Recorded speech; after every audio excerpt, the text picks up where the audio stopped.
Irmãos, então vamos lá, continuando, né? Aí na apostila, na página 161, agora nós vemos graça de Deus nos tempos de Noé.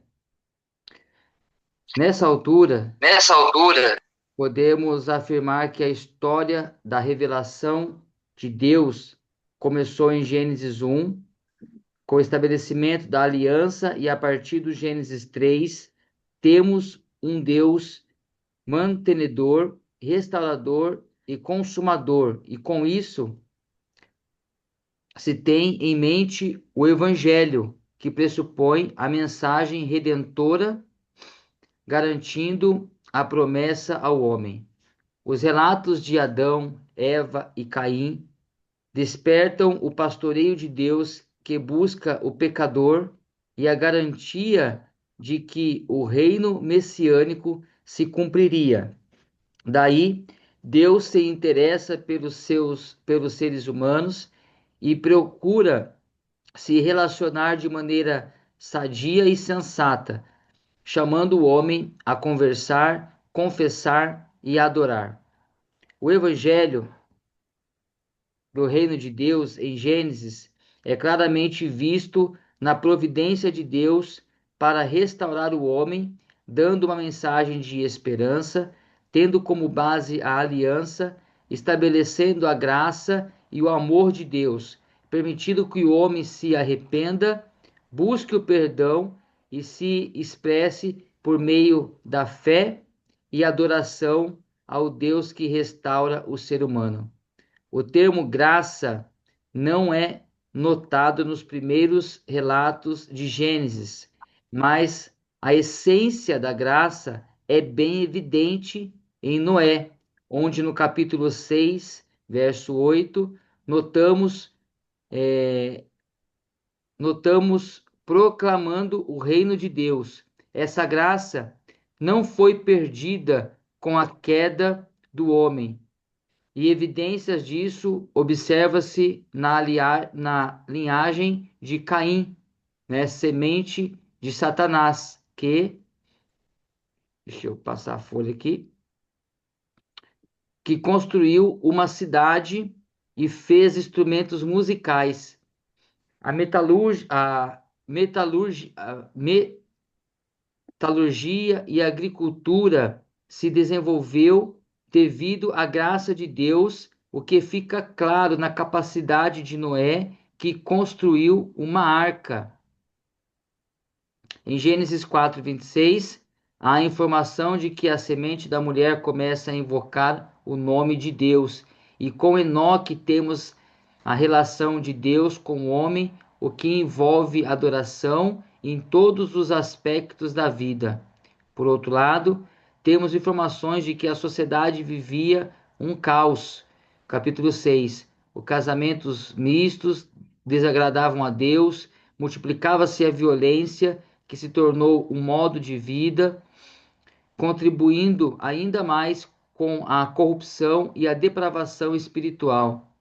Em Gênesis 6, versos 3, nós temos a informação que o Espírito de Deus entra em constentação com o homem, ainda que esse viesse debaixo da graça comum. O que era bom em Gênesis 1, né? Lembra que Deus, né? Estava escrito lá que Deus foi vendo várias coisas boas, né? Agora quebranta o coração de Deus. A partir daí surge o evangelho do reino de Deus, que pronunciamente eliminar, exterminar, é, versos 6, capítulo 6, verso 7, a humanidade seria removida da face da terra. O sentimento de mágoa, né, por parte de Deus revela sua experiência quanto à dor, a aflição e a necessidade de revelar sua justiça e a sua graça. Deus viu algumas características em Noé e o chamou para manter uma aliança com ele, apontando para o projeto escatológico do reino de Deus. A revelação do reino de Deus está relacionada com a aliança. O termo usado seria preservação, indicando que Deus manteria com Noé a sua palavra estabelecida com Adão e Eva. O verbo estabelecer lá do capítulo 6, verso 18, está no infinitivo, que indica continuidade a ser estabelecida, o que significa que Deus continuaria com a sua aliança. Quando Deus revela a sua intenção de exterminar o ser humano da terra, ele também revela a sua graça em virtude da sua aliança. Assim, os mandatos, as maldições e bênçãos e garantia de vida e ação redentora continuariam em Noé, mostrando a ele a intenção de salvar tanto a ele como a sua família. Então, nós estamos vendo aqui, irmãos, na verdade a gente leu aqui sobre a graça de Deus, né, nos tempos de Noé, e nós já vimos isso, né? Nós já falamos nos extras sobre isso, lá na introdução do livro do Gênesis, nós falamos sobre essa graça que Deus alcança, né? Alcançou aí Noé, e já revelando a graça salvífica, né, do Messias, a qual nós vamos ver aqui agora no próximo tópico. E o que nós lemos aqui também é sobre é, essa graça de Deus no tempo de Noé, também revela, né, aquilo que nós já estamos estudando sobre a preocupação de Deus, né, em manter ou o estabelecimento da aliança, né, que Deus continuaria. Então, a aliança que Deus fez, né, com Adão e Eva foi para toda a raça humana, ainda que a queda, né, rompeu essa aliança, houve uma ruptura da parte do homem, mas nunca houve uma ruptura da parte de Deus, da sua aliança para com o homem, ok? Então, o homem, desde a sua natureza, né, do início da entrada do pecado, na queda, houve a ruptura da aliança da parte do homem. E daí para frente, irmãos, nós vamos ver o tempo todo, em toda a história, o homem rompendo a aliança com Deus.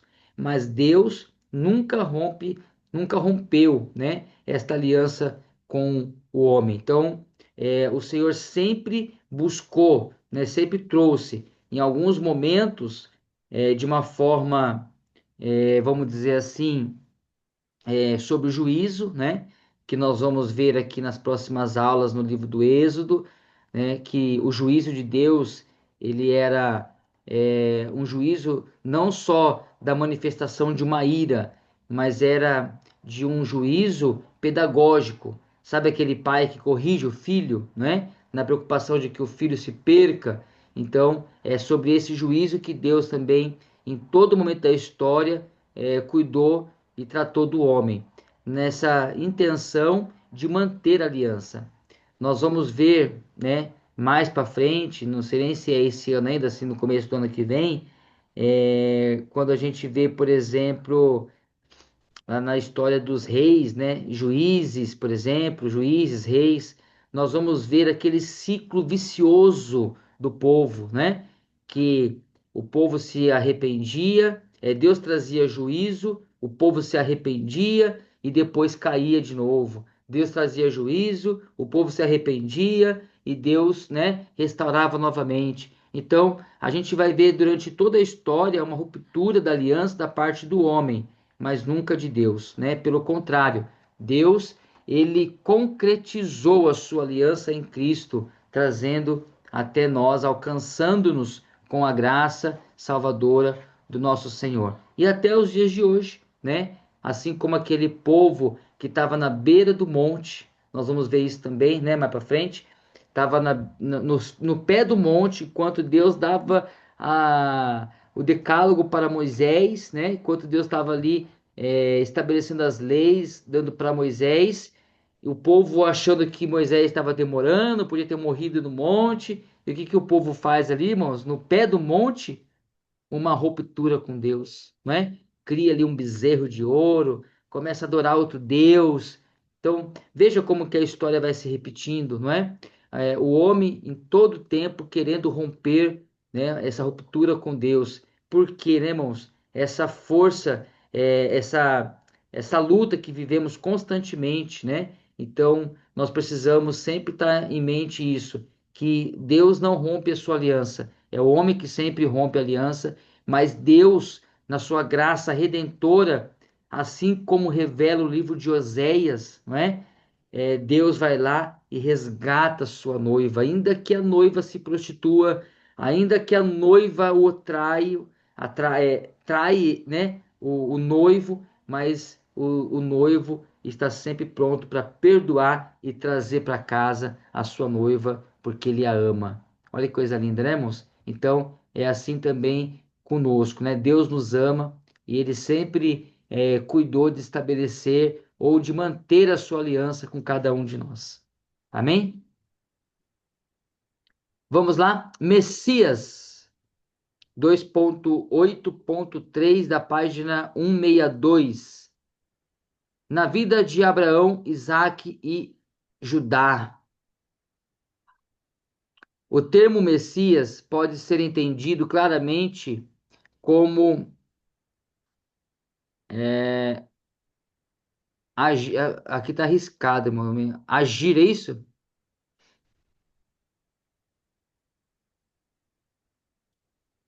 Ungir, né? Ungir é ungir. Ungir, é isso aí. É isso mesmo. Obrigado, irmão. O, o termo Messias pode ser entendido claramente como ungir. De maneira ampla, Messias se refere à promessa de salvação.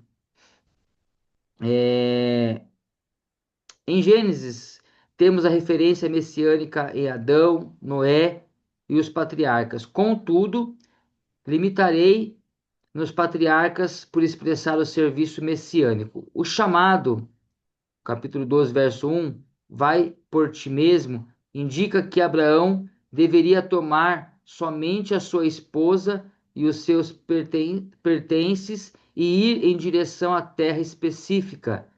A eleição teve como centro a promessa de um herdeiro, a promessa da herança e a fama.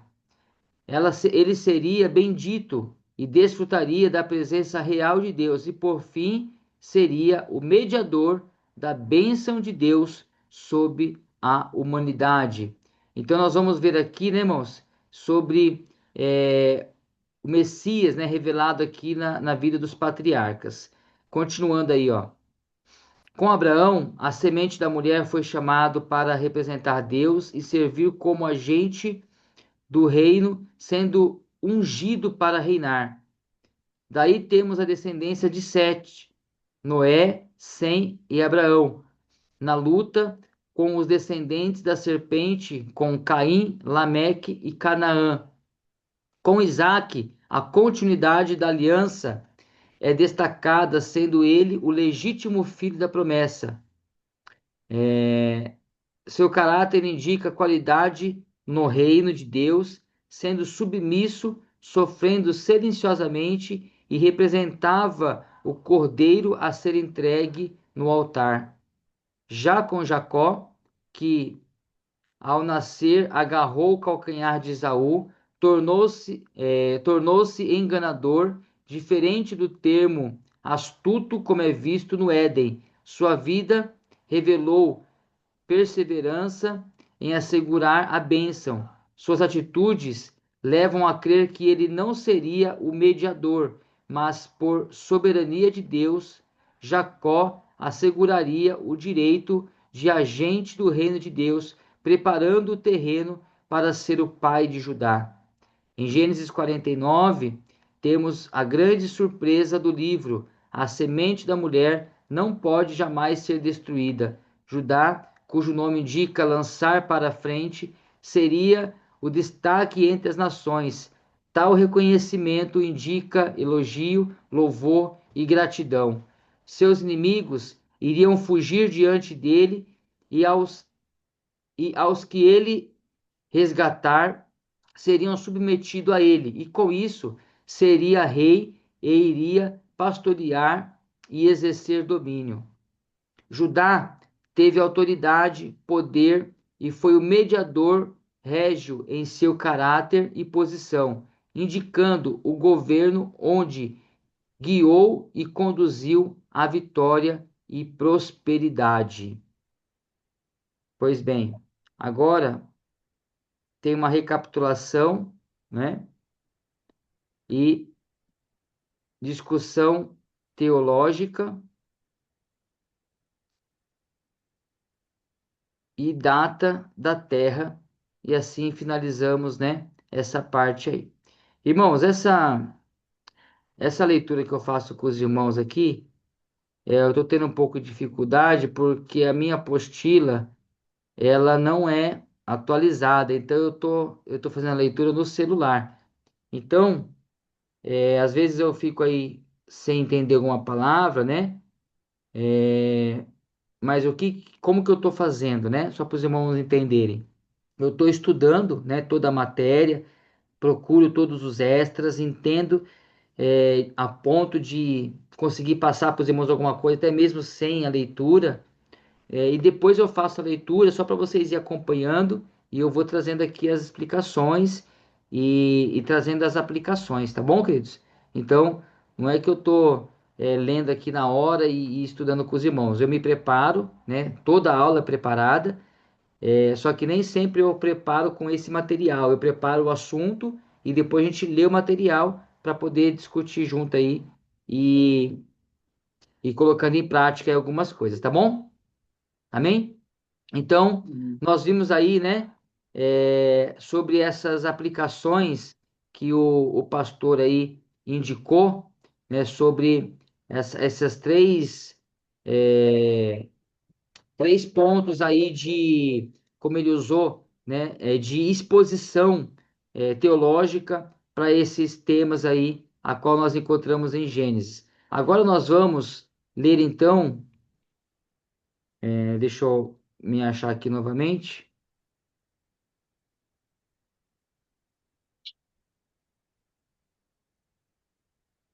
Ok. Então tem aí a recapitulação. Agora a gente vai ler para os irmãos aí discussões teológicas. Vimos alguns temas na perspectiva teológica, histórica e especialmente arqueológica, promovendo uma discussão em sala de aula. Neste capítulo falaremos do problema da data da Terra. Há mais de um século, os críticos questionam muitas declarações históricas do Antigo Testamento. Daí fortalecer a arqueologia, o estudo da antiguidade, especialmente no período pré-histórico. Claro que podemos definir a arqueologia de modo mais abrangente, no seu sentido mais compreensivo, abrangendo as interpretações de inscrições, monumentos, moedas, remanescentes das artes e as ilustrações recolhidas daí de todas as outras fontes acessíveis da distribuição geográfica e condições físicas da instituição e costume político, religioso e social de todos os povos, de todas as nações. A arqueologia bíblica propõe a compreensão e exposição correta e coerente das Escrituras, fortalecendo a teologia bíblica. Então, o que está em questão aqui, irmãos? Qual que é a preocupação do nosso pastor, né, Fabiano, que editou essa lição?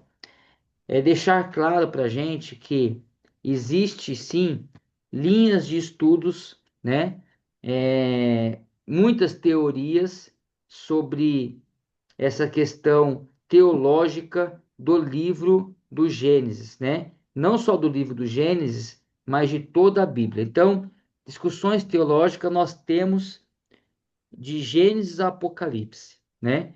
E todas elas defendem a sua tese. Então, o que propõe para nós, né? Como, como esse estudo tá trazendo, é nós entendermos, né, na perspectiva bíblica sobre aquilo a qual o Senhor quer que entendamos, não é? Ah, por exemplo, eu vou tentar aqui explicar melhor para os irmãos. Quando a gente vai estudar, por exemplo, um pouco mais a fundo sobre Gênesis, sobre a criação do mundo, né? Quando eu estudei lá atrás, né, sobre data, por exemplo, data criação do mundo, era tinha estudos que apontava que o mundo tinha 3.000 anos, né? É, foi escrito há 3.000 anos antes, quando escreveu aqui já existia há 3.000 anos. E essa data, por exemplo, ela vai sofrendo alterações, né? Esses estudos, eles vão sofrendo algumas alterações. A Bíblia errou? Não. A Bíblia não erra.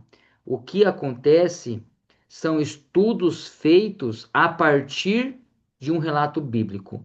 É diferente, por exemplo, quando você vai estudar cartas paulinas, né? Quando você vai estudar soteriologia, quando você vai estudar Apocalipse, tudo aquilo, todas aquelas coisas não mudam, não mudam. O que está ali é fato, é real e suficiente.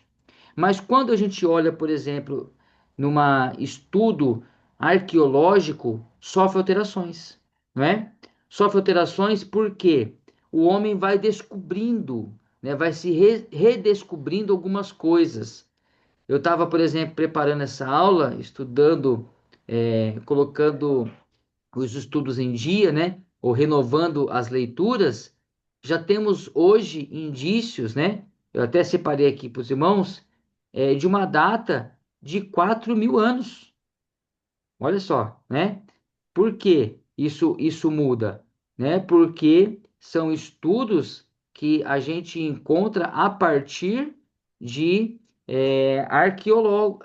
da arqueologia, né? Então, isso sim sofre alteração, porque o que se descobriu lá atrás não é a mesma coisa que se descobre hoje. Então, à medida que se vai descobrindo, né, sofre alterações, principalmente de datas, né? Principalmente de datas.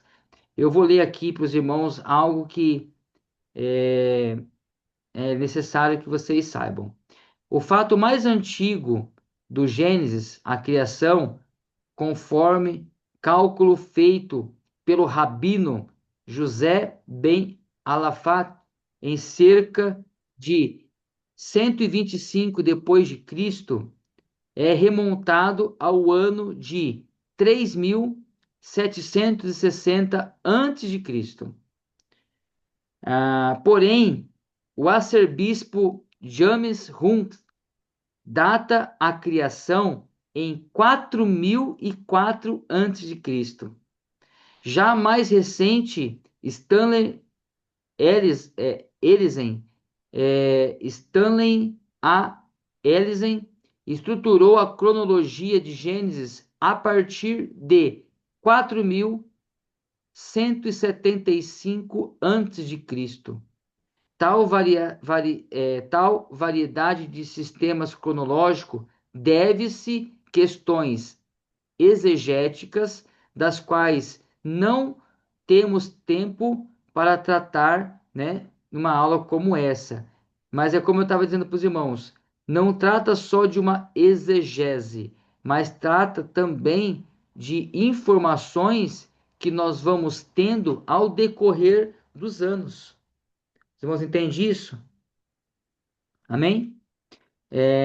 Então, aqui na apostila, a gente vai ver, né, ó, sobre essa questão aqui de discussão teológica. E essa discussão, ela vai se dar aqui agora nessa última leitura nossa sobre a data da Terra, né? E ele traz aqui, na sua apostila está marcado isso, ele não está na preocupação de trazer qual é a data que a Terra, né? Existe a data certa para a Terra? A nossa preocupação não é essa, né? A preocupação do estudo não é trazer essa informação. Eu trouxe aqui como extra para os irmãos, para nós entendermos essa diversidade de informações, e nós não podemos, nessas discussões teológicas, né, ser radical demais, porque sempre nós vamos ter os defensores, a não ser que fuja da nossa crença, não é? Como eu disse, nós não discutimos teologia da salvação, não tem como discutir teologia da salvação, né? Por mais que apontem algumas linhas, nós cremos, né, naquilo, né, nós cremos como Jesus Cristo como nosso Redentor, nosso Salvador, e não tem nada que mude isso, né? A Bíblia é muito categórica em deixar, por exemplo, escrito, afirmado, que essa palavra nós não podemos mexer, né? A palavra de Deus não se acrescenta, porque o que está na palavra é o que nós precisamos saber. Mas o que está em questão de estudo não é mudar a palavra, mas é interpretar, é entender. E isso que está na sua apostila aí sobre data, né? é, que praticamente finaliza aí, isso aí, ó, a data da Terra, né?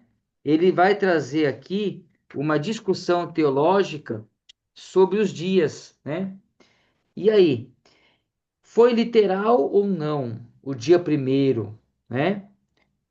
A criação do mundo foi em 7 dias ou, ou se deu em alguns anos, né? Então, por que que levanta-se essas questões?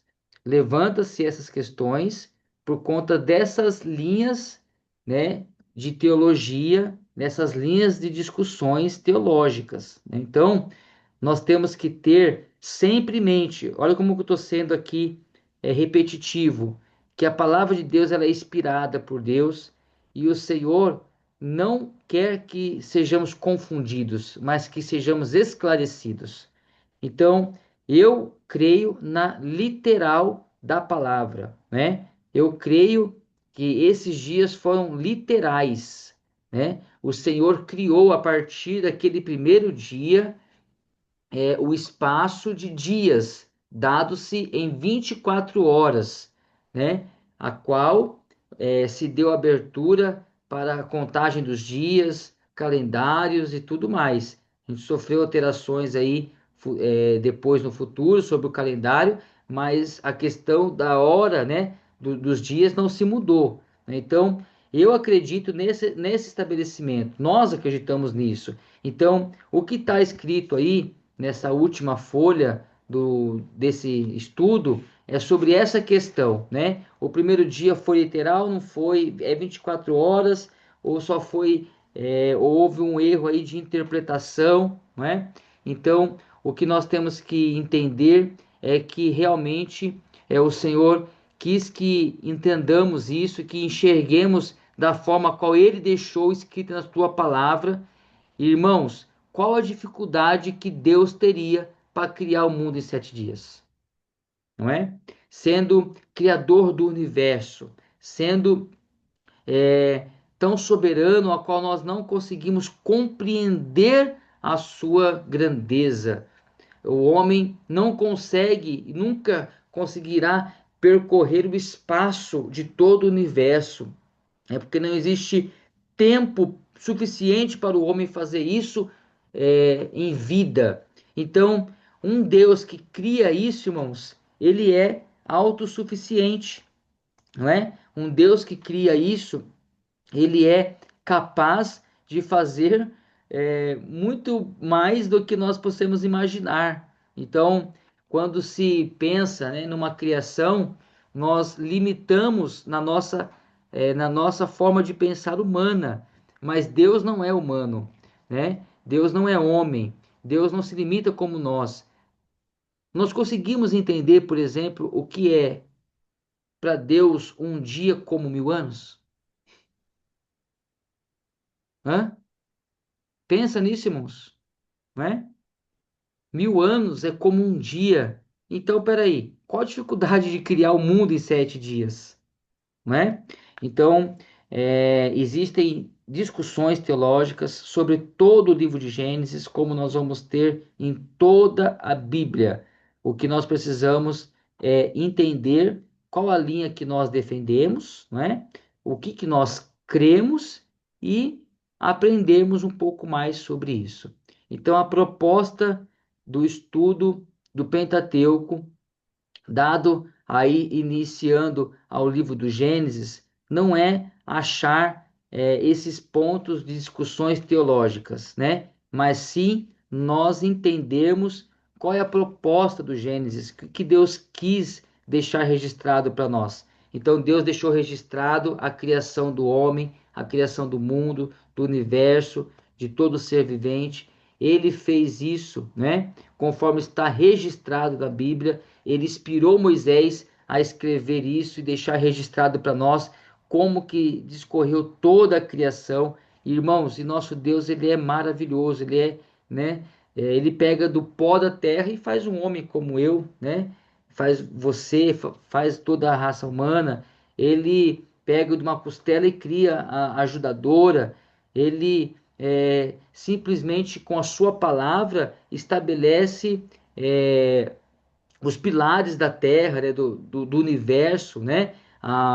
O Sol, a Lua, né? A Terra que gira em torno e toda essa órbita, todo o cosmo. Irmãos, a ciência investe vidas e anos de vidas estudando e não consegue compreender a essência desse Deus a qual nós servimos. Então, esse Deus que nós servimos, ele fez o mundo, ele criou do nada, a partir da sua fala, ele criou. A partir do seu sopro, ele soprou o Espírito em nós. Então, assim nós encerramos o livro do Gênesis, né? Entendendo qual é a sua proposta. Como eu disse, nós não vamos estudar aqui os 50 capítulos, né? Então, nós vamos ler os 50 capítulos e vamos entender um pouco melhor sobre essas informações que nós temos na apostila. Então, o estudo nosso não é a proposta nossa, não é da grade, não falo eu, Daniel, né? Mas da grade teológica que nós estamos estudando, não é fazer uma exposição capítulo por capítulo, né? O que aconteceu aqui, o que aconteceu ali, isso aí a gente vai cavucando ao longo dos dias e vamos conhecendo e fazendo, né, um estudo mais aprofundado em outras oportunidades. Mas nessa grade, nós vamos ver nessa forma panorâmica o que quer dizer cada livro e qual a sua proposta. Então, o que interessa para nós nesse momento é entendermos que Gênesis ele traz o relato da criação do homem, ele mostra ali a aliança que Deus teve e tem com o homem. O que interessa para nós também conhecemos em Gênesis é a graça redentora do nosso Salvador, que é revelada em Gênesis, né? A qual o Senhor preservou a sua aliança e o Senhor preservou toda a história, toda os homens ali e mostra no livro do Gênesis também a história dos patriarcas, né, os patriarcais, dando-se uma base para tudo que nós vamos ver daqui para frente, né? Então, tudo que se vê na teologia, ela tem por base o livro do Gênesis, porque se nós não crermos nisso, se nós pensarmos diferente sobre data, né, sobre a criação, isso aí é mito ou é verdade, então nós vamos ter problemas em toda a teologia, em toda a Bíblia, né? Porque quando nós olhamos Jesus fazendo menção ao Deuteronômio, por exemplo, se nós não cremos no Pentateuco como a palavra de Deus, como é que nós vamos entender uma fala de Jesus, né? Então, o Pentateuco ele dá base para tudo que nós vamos estudar na Bíblia, de Gênesis a Apocalipse. Tá bom, queridos? Amém? Amém. Espero que vocês tenham tido tenham tido clareza sobre esses assuntos. Eu me esforcei ao máximo para trazer alguma coisa a mais da apostila para vocês poderem enxergar de uma forma mais ampla, né, o que está aí em suas mãos, né? Mas espero que vocês tenham entendido aí o panorâmico do livro do Gênesis e nós vamos então iniciar na terça-feira, se assim Deus permitir, o livro do Êxodo. Amém? Então, bons estudos Espero que vocês tenham um final de semana abençoado, lindo, maravilhoso, né? E semana que vem nós nos vemos nas aulas e também no sábado, aqui presencialmente, na nossa revisão, entrega de trabalho e aplicação da prova sobre a matéria que nós já estudamos, que é bibliologia. Tá certo?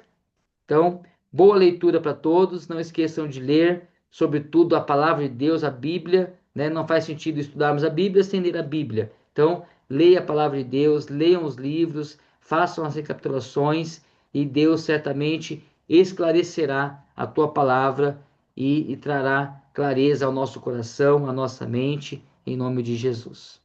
Amém? Que Deus abençoe a todos. Um beijo no coração. Manda um beijo aí pro pastor Isaac, irmã Judite, né? Toda a família aí linda, maravilhosa aí de Araras. Manda um beijo aí pro pastor aí de Limeira, os dois pastores aí de Limeira, pastor de Arthur.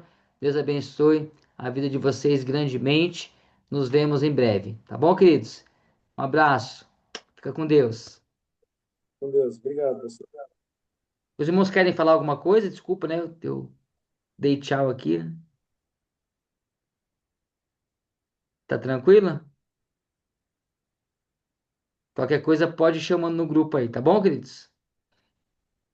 Um abraço, Deus abençoe, fiquem com Deus.